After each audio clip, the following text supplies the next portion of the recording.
আজ আমরা একটা বেশ ইন্টারেস্টিং বিষয় নিয়ে কথা বলতে যাচ্ছি, যা অনেক অ্যানিমে ফ্যানদের মনেই হয়তো কোনো না কোনো সময় এসেছে। চলুন তাহলে শুরু করা যাক। আচ্ছা, এই প্রশ্নটা কি কখনো মাথায় এসেছে? আমি কেন নারুটো বা গোজো হতে পারি না? অনেক অ্যানিমে ভক্তই হয়তো নিজেকে এই প্রশ্নটা করে থাকেন। আর ঠিক এই প্রশ্নটাই কিন্তু আমাদের আজকের আলোচনার একেবারে কেন্দ্রে।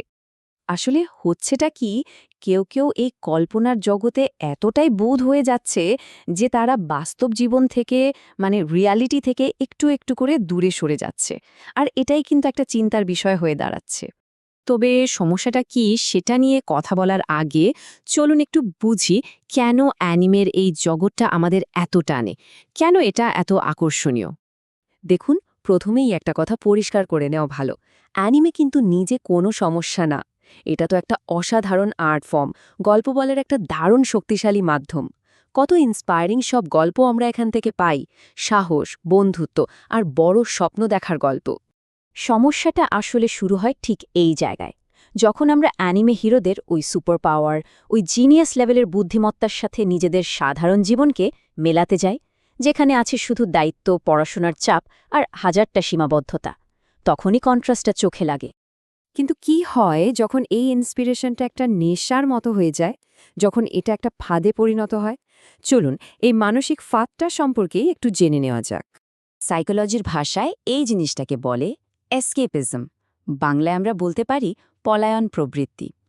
সহজ করে বললে, যখন বাস্তব জীবনের কঠিন সত্যিগুলো থেকে পালিয়ে বাঁচার জন্য মানুষ একটা ফ্যান্টাসি ওয়ার্ল্ডে আশ্রয় নেয়, সেটাই হলো এসকেপিজম। আর আসল বিপদটা শুরু হয় ঠিক তখনই, যখন ওই কাল্পনিক জগৎটাকেই বাস্তব জীবনের চেয়ে বেশি সত্যি, বেশি গুরুত্বপূর্ণ মনে হতে থাকে। নিজের জীবনটাকে তখন কেমন যেন অর্থহীন লাগতে শুরু করে। এর ফল কি দাঁড়ায়? খুব সিম্পল। আস্তে আস্তে কাজ করার মোটিভেশনটা চলে যায়, ডিসিপ্লিন ভেঙে পড়ে, আর নিজের বাস্তব জীবনটাকে কেমন যেন বোরিং, একঘেয়ে লাগতে শুরু করে।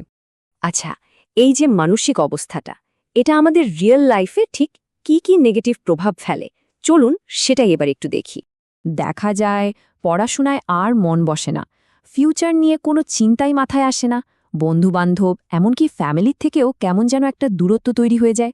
আর মনে সারাক্ষণ একটাই ইচ্ছা, ইস, যদি ওই ফ্যান্টাসির জগতেই সবসময় থাকা যেত। আর সবচেয়ে ডেঞ্জারাস যে চিন্তাটা মাথায় আসে সেটা হলো, বাস্তব জীবনটা তো আসলে মিনিংলেস, কারণ এখানে তো কোনো সুপার পাওয়ার নেই। এই ভাবনাটাই কিন্তু সবকিছুকে আরও জটিল করে তোলে। বাস্তবতা থেকে যে বিচ্ছিন্ন হয়ে যাওয়া, এটা অনেক সময় মানুষকে আরও একটা অন্ধকার পথের দিকে ঠেলে নিয়ে যেতে পারে। আমরা অনেক অ্যানিমেতে দেখি যে কিছু ভিলেন ক্যারেক্টারকে বেশ কুল বা আকর্ষণীয় করে দেখানো হয়, কিন্তু সমস্যাটা হয় যখন কেউ তাদের সাথে নিজেকে আইডেন্টিফাই করতে শুরু করে। এটা কিন্তু বাস্তবে একটা খুবই বিপজ্জনক ফ্যান্টাসি। এই জিনিসটাকেই বলা হচ্ছে ভিলেন মানসিকতা। মানে এমন একটা মাইন্ডসেট তৈরি হয়ে যায় যেখানে একজন পুরো সমাজটাকেই ঘৃণা করতে শুরু করে, চারপাশের সবাইকে শত্রু মনে হয়, আর এর থেকেই জন্ম নেয় রাগ, টক্সিসিটি আর একাকিত্ব। তো এতক্ষণ তো আমরা সমস্যা নিয়েই কথা বললাম, কিন্তু এর থেকে বের হওয়ার উপায় কি? চলুন এবার একটু সমাধানের দিকে তাকাই। কিভাবে অ্যানিমাকে একটা পজিটিভ ইন্সপিরেশন হিসেবে ব্যবহার করা যায়, সেটাই এখন দেখব। এখানে সবচেয়ে জরুরি পয়েন্টটা হলো, অ্যানিমে কিন্তু আমাদের শত্রু নয়, একদমই না। যদি ঠিকভাবে এটাকে দেখা যায়, তাহলে এটাই হতে পারে আমাদের ইন্সপিরেশনের সবচেয়ে বড় একটা সোর্স।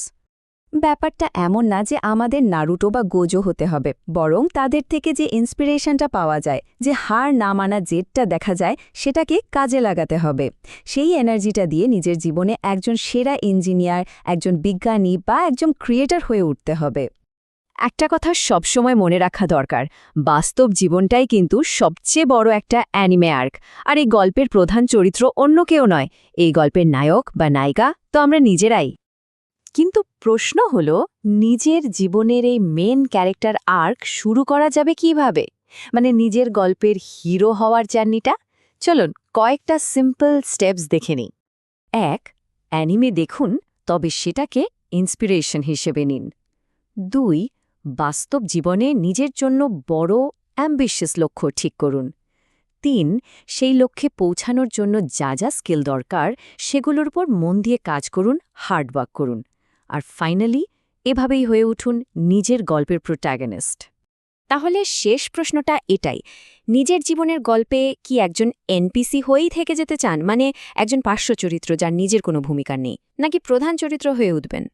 দেখুন, বসে বসে অন্যের গল্প দেখাটা খুব সহজ, কিন্তু নিজের গল্পটা তৈরি করা সেটা কঠিন। আর এই দুটো পথের একটা আপনাকে বানাবে ব্যাকগ্রাউন্ড ক্যারেক্টার, অন্যটা বানাবে হিরো। চয়েসটা কিন্তু আমাদের হাতেই।